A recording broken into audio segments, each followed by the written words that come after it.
Mr. R. Vijay Kumar, the moderator, co-founder of Korean Data, and he is also an author. Ladies and gentlemen, proudly presenting to you Mr. Vijay Kumar.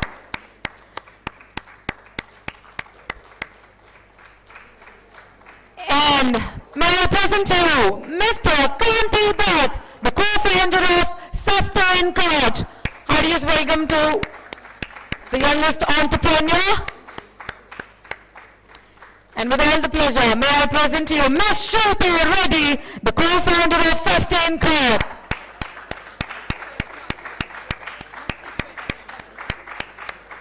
This fireside chit-chat will be followed by the panel discussion, which will be moderated by Vijay Kumar sir. He is also the co-founder of Korean Data, and he is an author too. Requesting the team to arrange 3 chairs facing each other.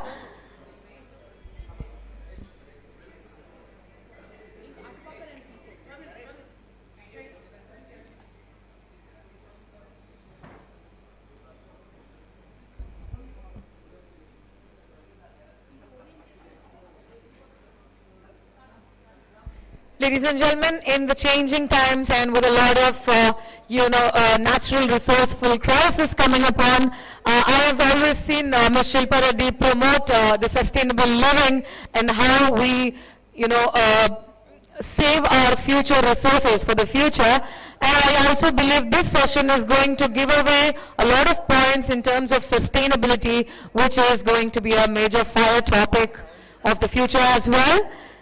And I'm glad Hans, in association with the World Trade Center Association, Visakhapatnam, Bizzbuzz Business conclave has bring us this fireside chat about the Sustain Card. Vijay sir, are we through? Yeah, I'll be providing you with the mics. There are mics on the stage.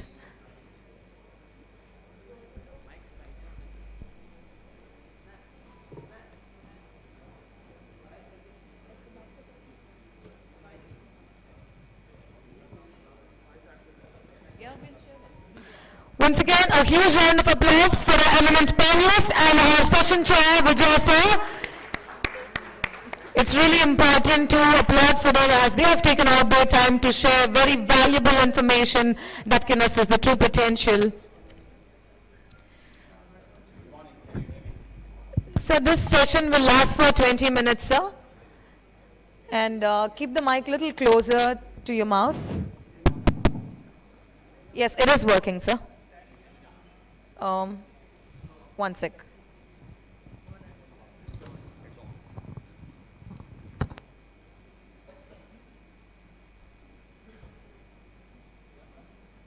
Over to Vijay, sir. Can you hear me now? Okay. Good morning and thank you for the introduction. We have actually 2 sessions and part of the same theme. The theme is there an Indian template for startups?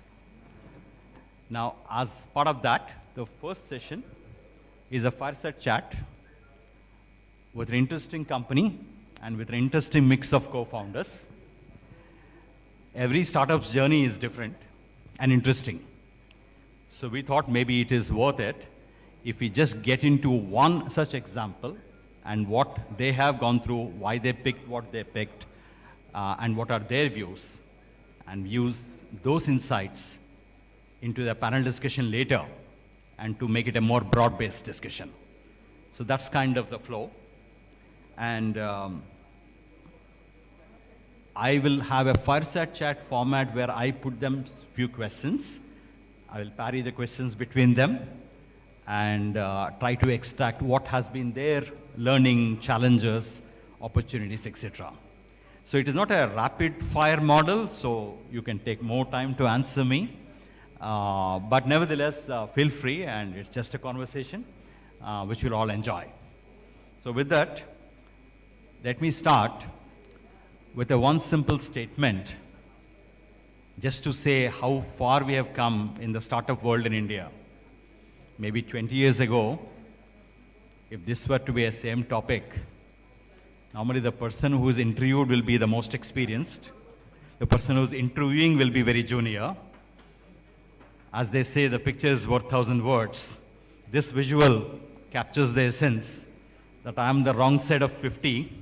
He is just about 20, and somewhere in between is Shilpa. And I am asking them what are their insights. In startup world, this is called reverse mentoring. We want to learn from them, not the other way. As they call an AI model, we don't impose a model. We are trying to learn from what has been the experience and then weave what the model should be, if there is one. With that, let me now start with the first question. I have actually, I would say, cautioned them before that I will start very mildly, but then we will get more and more interesting questions. Let me ask with start with a very simple question. So Kanthi, this is for you. How did you pick this topic as a domain for your venture? As they often say, figuring out what problem to solve is half the problem. So over to you. Sure. Thank you, sir, for the kind words, very humbled. So we are the co-founders of SustainCart, an e-commerce marketplace exclusively for sustainable products. I've spent over 9 years in media and advertising industries since I was 12. And I've known my co-founder Shilpa for over 5 years now. We met during the pandemic, and I've known Shilpa as somebody who always spoke about sustainability on her social platforms. She is known for subjects like child safety, sustainability, climate change, climate consciousness. And I came up with this idea that I ran by her to start our first venture together, which is a fireside chat with film celebrities, entrepreneurs who are in the clean and green D2C space, to learn about why and how people can make simple changes, like maybe even using a bamboo toothbrush or even using a copper bottle, that could steer towards a positive impact on the environmental consciousness. So we started with this chit-chat show, and the show took off very well. Few months after launching the show, we had a lot of consumers, or viewers I should say, write to us in the comment section of the videos asking us how they can buy a product and where they could buy a product that was indirectly suggested or endorsed by the celebrities coming on the show. So we used to initially refer them to other mainstream marketplaces, from Flipkart to Amazon to Nykaa to Myntra.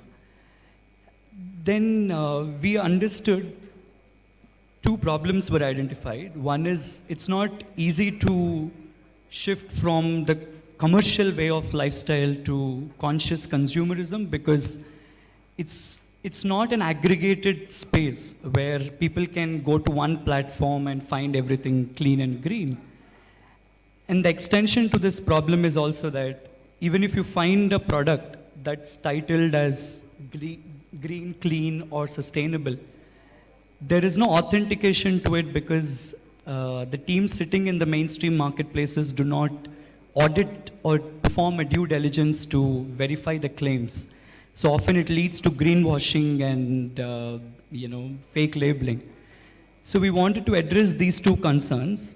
So I didn't understand tech at all until I launched SustainCart. And after we launched SustainCart, we had to learn about two big words, which I understand are big: e-commerce and tech. And that's when the idea came into a good shape, where we wanted to put together all things sustainable under one roof, with good quality audit performed that ensures that the products have no fake claims or greenwashing. And that stands as a USP now, and we have over 37% return of customer month on month. Okay. So that's the journey. So with that, leeway into the next question, Now that I know why you picked, what you picked, so the question now goes to Shilpa, that you have many interests, maybe diverse interests, many passions, but it's very common that you may have many interests, but you don't start a venture in every area you have interest. So why did you choose to join a venture rather than just support it or advocate for it? So I'm just trying to understand your motivation. So, 8 years back, my journey started towards sustainability, and all I knew was to showcase what I was doing on my social media platforms, whether it's about fitness or eating healthy, to composting, to upcycling, recycling, fashion. And probably because social media platforms are the platforms where you have a set of people who resonate with what you post, and those are your followers. So it felt like everybody is doing what I'm doing, but only after I started my YouTube channel called Sustainable Living with Shilpa Reddy, that we collaborated for, we did get a lot of queries, and then it struck me that what all I was advocating, a lot of people want to make changes, but they do not know where to start, how to start, where to go looking for products, and they don't even have the time to research as to what is an authentic product. So I felt, what's the point of advocating when you do not show people a sense of direction and a point of action? So then we brainstormed, and by then I worked closely with Kanthi on the show, and I felt we make a great team because Kanthi never made me feel that I'm conversing with a 20-year-old. That way, we thought we should do something which impacts. And this has been my journey, like how they say, your passion drives your destiny. I've been doing this for like 8 years, and then if it's not making any sense, just advocating and hoping a bunch of them follow your ideas and ideologies wasn't working for me because we're on a bigger platform now. So this e-commerce idea came about, and since then there's no stopping us. So there is an interesting saying in the industry, don't show me where the clouds are forming, make the rain happen, right? So I think that leads me to the next question, which is to both of you. Maybe you partially answered it. It is often said in startups that the first problem is to figure out what to solve, but what is the second biggest problem? Incidentally, it is not funding. It is to find your co-founder. So while you have answered to some extent that you have some kind of an arm's length collaboration before you actually became co-founders, but is there anything else you would like to add? Because there is a big difference between running a venture with two founders versus partnering with someone. So it's a little different, right? So any thoughts on that, and both of you? I would like to finish because I kind of answered a part of your question in my earlier answer. So again, I said Kanthi never demonstrated that he was a 20-year-old. In fact, I knew him from when he was in his late teens.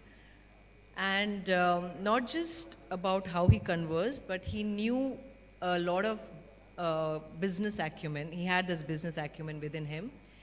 And he had great original ideas, the zeal to strategize and execute them.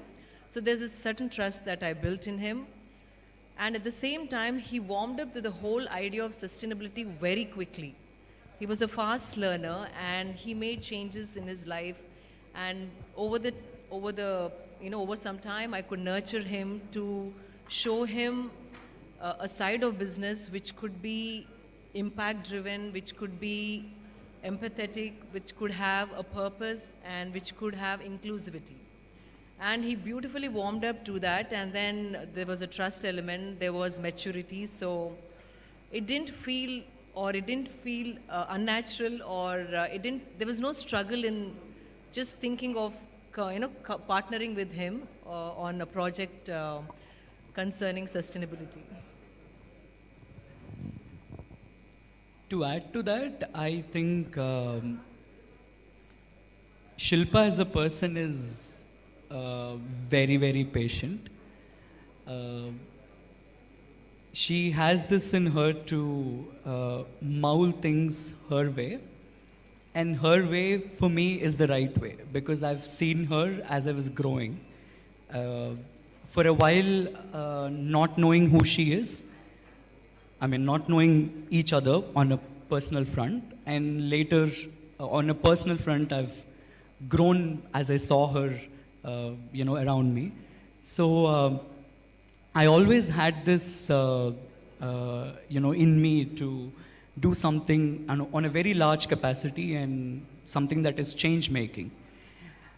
If you look at entrepreneurs of the highest order, from Bill Gates to Mark Zuckerberg to Elon Musk to Jeff Bezos, they are game changers of the world.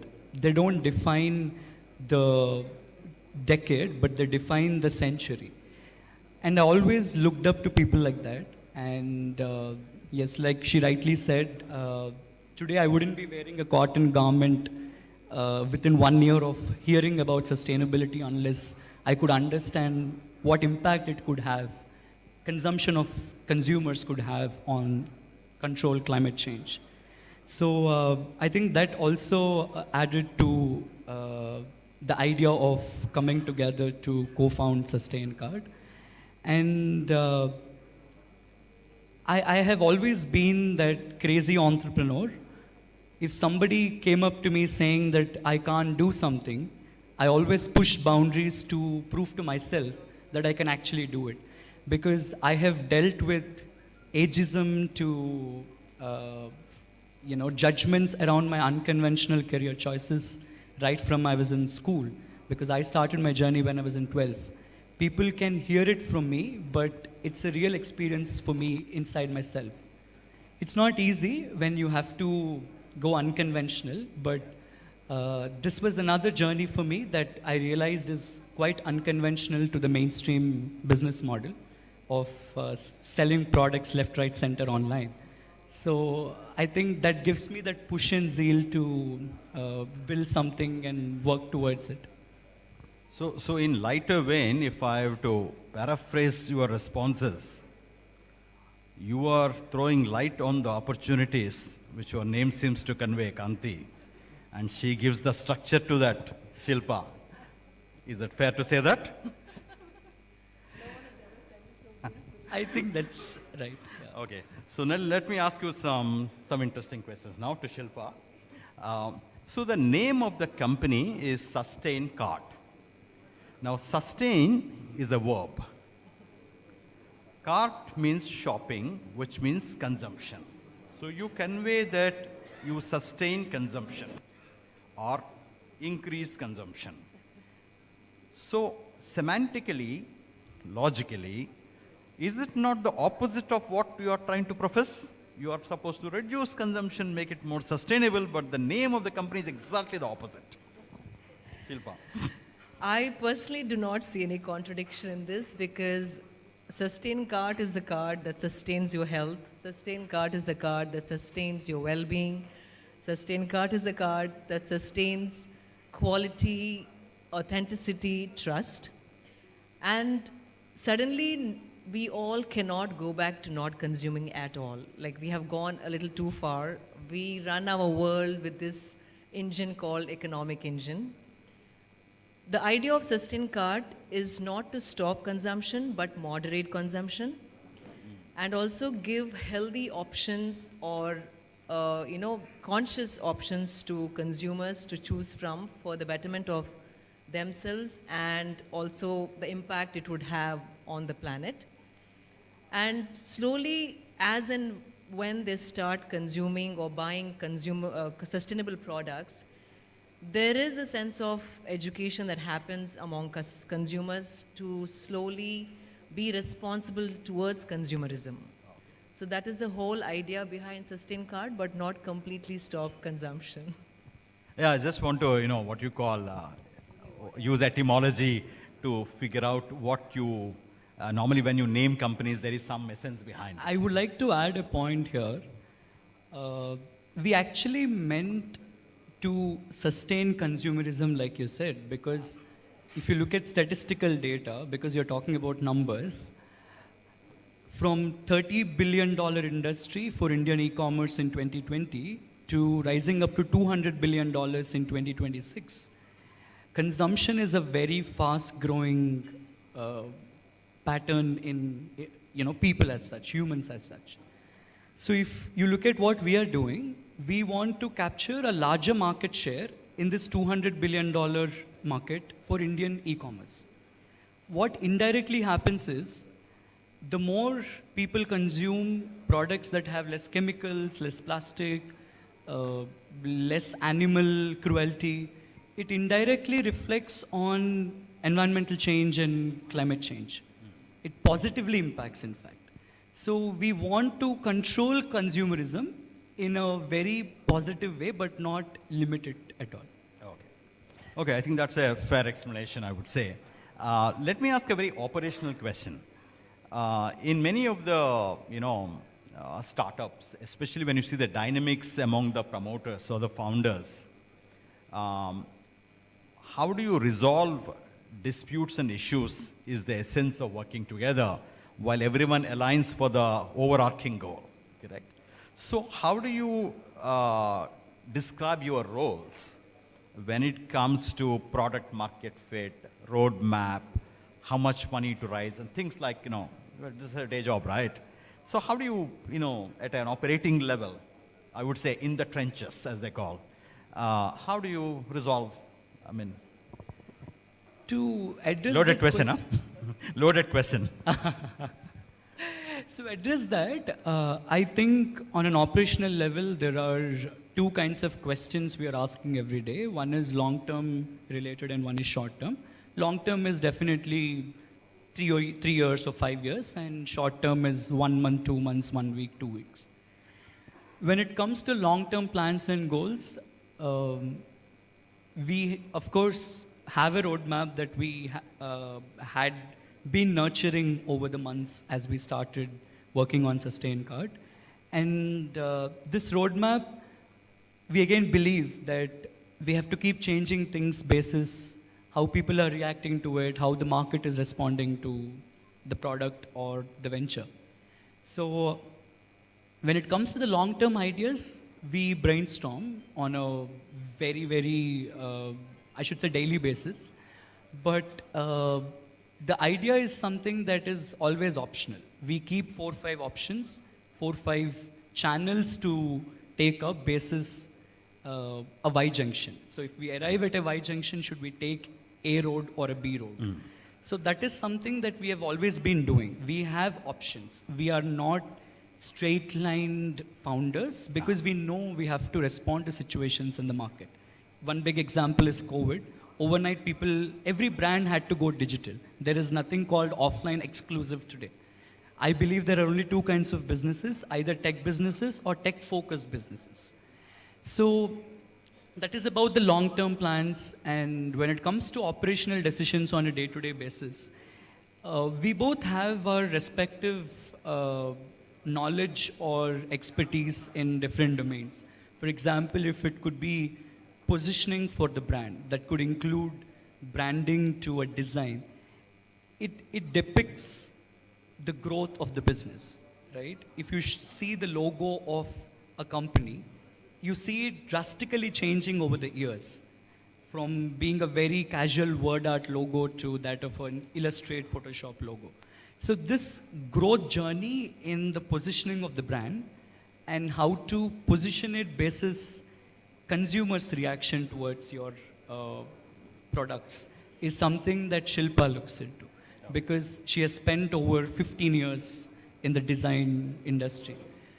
And when it comes to onboarding, brands, which is listing the brands on the platform, now we have over 1,200 brands listed.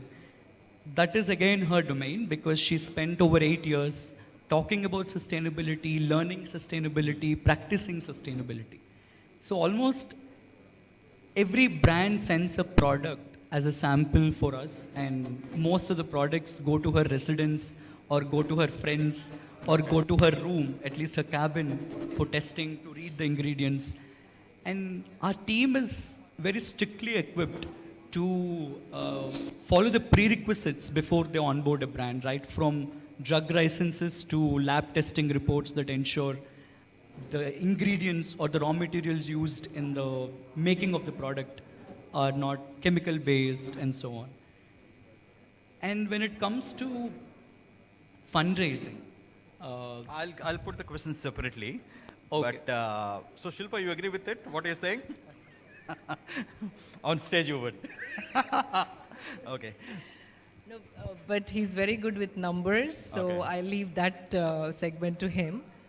But the design, the positioning, and Okay. authenticity, So and you all of that. work on the APL side of it Yeah. while he works the numbers. Absolutely. Okay. Okay. So let me, I mean, this is my last question before we ask the audience to ask any questions. The last question is also the most interesting question.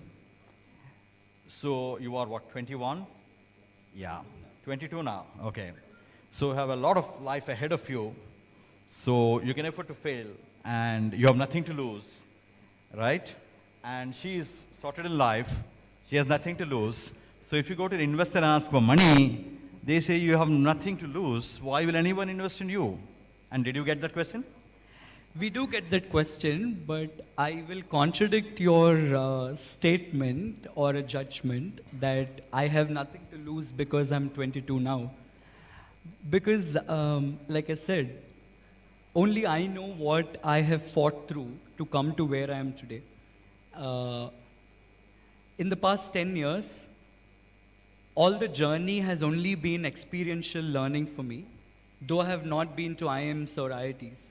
I believe experiential learning did give me a quality of knowledge, not education, but knowledge that could help me do something in life. Now, coming to your question at point, when it comes to investments or people asking us questions about what is that you got to lose, there is so much to lose. Because this business did not start with money. We did not invest cash or money or Financial capital. financial capital into the business. We built the brand on goodwill. From day one till today, we had over 100 celebrities across India talk about Sustain Cart. And all that happened because of her goodwill. And from tying up with brands to giving them the assurance of what kind of sales we could give them on a monthly basis, that was only possible because of the kind of positioning expertise both of us bring to the table.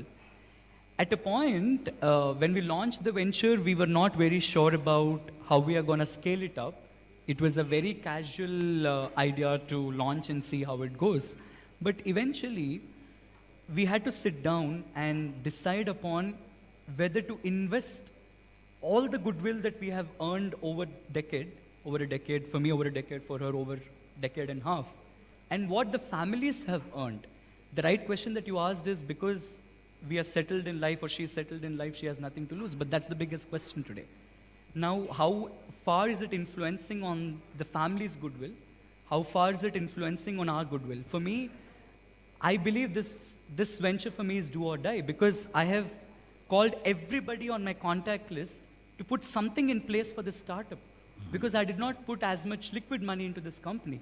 So the next time I call you, you'll be like, should I really support Kanthi? Because I believe people invest in people. People don't invest in ideas and models. Because if you ask me, I don't think the idea of putting sustainable products under a roof is a new idea. But how we position it is something, and how we scale it up is something that investors believe in individuals, the co-founders, the founders. So I think we have invested a goodwill to even bring investments to the table. It is not the idea that got investments to the table.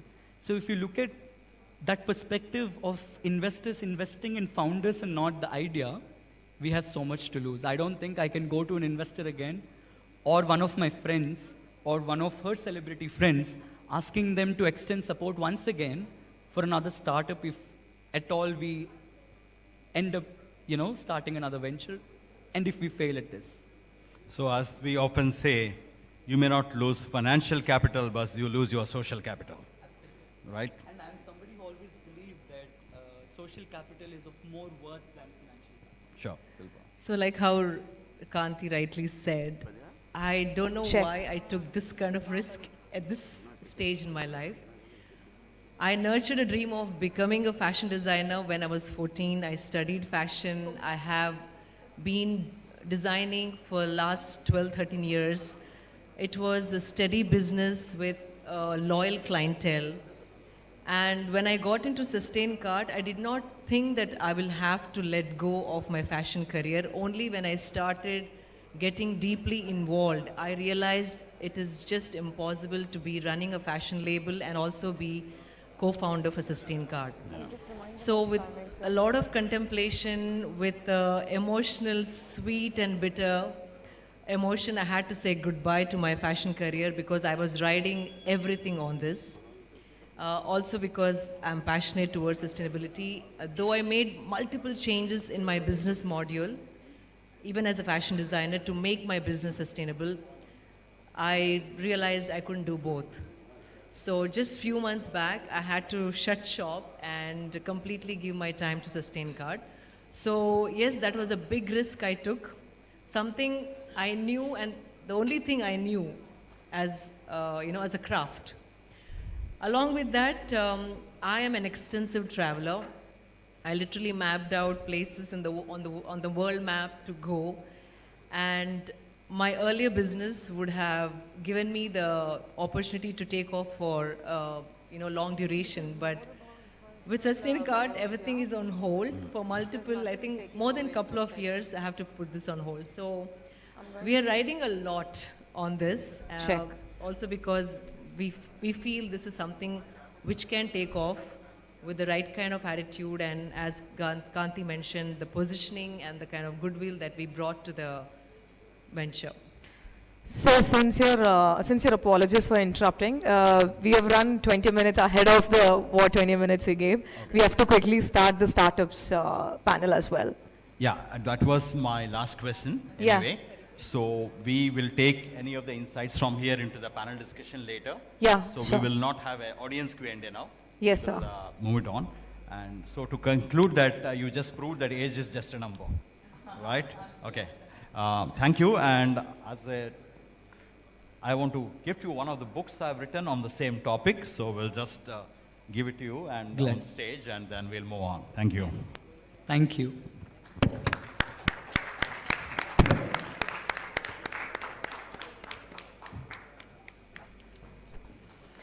This is a small token of appreciation on behalf of Hans India in association with WTC Visakhapatnam, bringing to you Bizzbuzz Business Conclave in Visakhapatnam.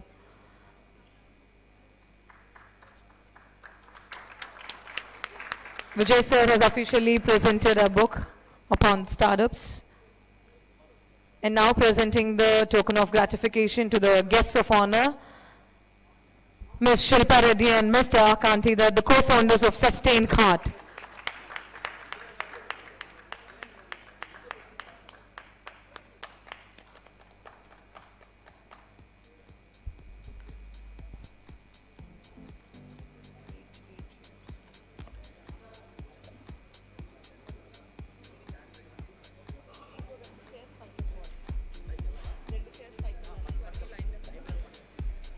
Yes, thank you very much, Shilpa and Kanthi, for bringing awareness on conscious living, sustainability, and many other things. What a young entrepreneur